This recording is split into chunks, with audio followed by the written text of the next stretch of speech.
Eldon was picking up on none of the signs, which was not completely unexpected.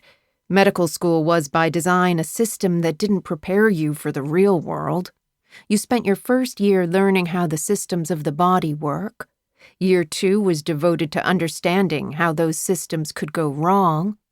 By year 3, you were allowed to see patients, but only under strict and often needlessly sadistic supervision.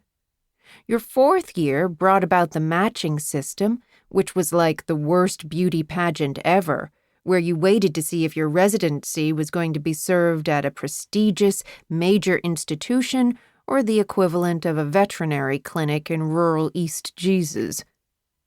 Eldon had managed to match at Grady Memorial Hospital, Atlanta's only public hospital and one of the busiest Level 1 trauma centers in the country. He was called an intern because he was still in his first year of his residency. Unfortunately, that didn't stop him from believing that he had seen it all. Sara could tell his brain had already checked out as he leaned over the patient's arm and began numbing the area.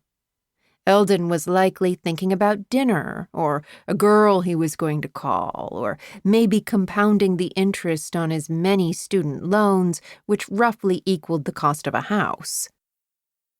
Sara caught the head nurse's eye. Jonah was watching Eldon too, but like every nurse ever, she was going to let the baby doctor learn the hard way. It didn't take long.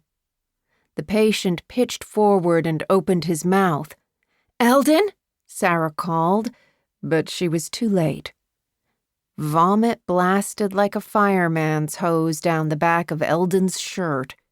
He staggered, experiencing a moment of shock before starting to dry heave. Sara stayed in her chair behind the nurse's station as the patient fell back against the bed, a momentary sense of relief washing over his face. Jonah pulled Eldon to the side and began to lecture him as if he were a toddler. His mortified expression was familiar. Sara had interned at Grady. She had been on the receiving end of similar lectures. No one warned you in medical school that this was how you learned how to be a real doctor: humiliation and vomit. "Sara," Tessa said, "are you even listening to me?" "Yes, sorry." Sara tried to turn her focus back to her sister. "What were you saying?" "I was saying how hard it is for him to see the fucking trash can is full." Tessa barely paused for a breath.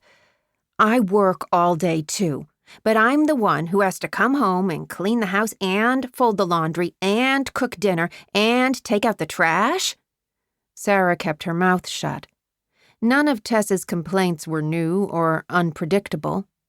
Lemuel Ward was one of the most self-involved assholes Sara had ever met, which was saying a lot considering she had spent her adult life working in medicine. "It's like I got secretly signed up for The Handmaid's Tale." "Was that from the show or the book?" Sara worked to keep the bite out of her tone.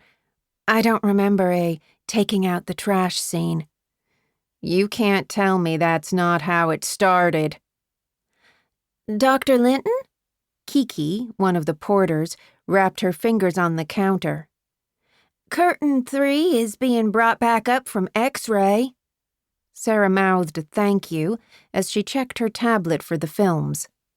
The patient from Curtain 3 was a 39-year-old schizophrenic who had signed himself in as Deacon Sledgehammer and presented with a golf ball-sized welt on his neck, a temperature of 102, and uncontrollable chills.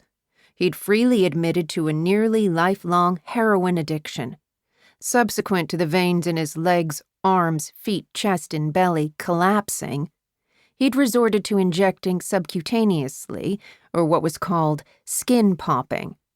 Then he'd started injecting directly into his jugular and carotid arteries. X-rays confirmed what Sara had suspected, but she took no pleasure in being right. "My time is just as valuable as his," Tessa said. "It's fucking ridiculous." Sara agreed, but she